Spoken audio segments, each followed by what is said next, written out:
ఈరోజు మస్తు ఆకలి అవుతుందని బిర్యానీ దానికి హోటల్కి వచ్చిన. అది కూడా బాయ్ హోటల్కి. ఇక్కడ బిర్యానీ చాలా బాగుంటుందట. 100 రూపీస్ బిర్యానీ అన్లిమిటెడ్, ఎంత అంటే అంత తిండు. కానీ అన్లిమిటెడ్ పీసులు కాదు, ఓన్లీ రైస్ వేస్తాడు. అన్లిమిటెడ్ పీసులు అడిగితే వెళ్ళిపోమంటాడు. అన్న మంచి పీసులు అన్న, వేడి వేడి బిర్యానీ మంచిగా పొగలు వస్తున్నాయి, వేసేయి. అదే అన్న బాగుంది, అది మంచి. సరే ఇంకోటి అన్న, నా మీద ఎంత ప్రేమ, ఎన్ని పీసులు తీస్తుంది నా కోసం. ఆ, ఆ, ఆ, మసాలా మసాలా వేసాను, అది వేసాను. అరే అది చిన్నగా ఉందన్న, వద్దు వద్దు వద్దు. ఆ, ఎయ్ ఎయ్, బాగుంది, ఎయ్ ఎయ్. అమ్మ వేసిండ్రా నాయన ఇప్పటికి. నా కోసం 4 పీసులు తీసినన్న, మస్తు ఉంది. ఉల్లిపాయ ఈ అన్న అంటే 100 రూపాయలకి బిర్యానీ ఎక్కువ, నీకు ఉల్లిపాయ కావాలని వెళ్ళిపోమన్నాడు.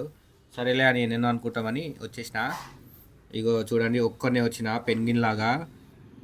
మావాడు ఎవ్వడు రాలేదు తోడుగా, అందుకే ఫోన్ కూడా నేనే పట్టుకున్నా. బిర్యానీ వచ్చేసింది.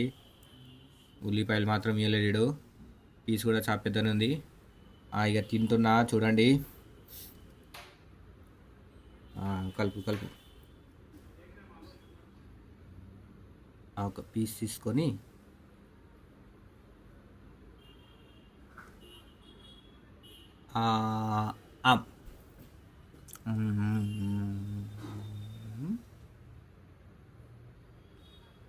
ఆ, బాగుంది. వర్త్ వర్మ, వర్త్ 100 రూపాయలు ఇది ఎక్కువ. సరే టాటా బాయ్.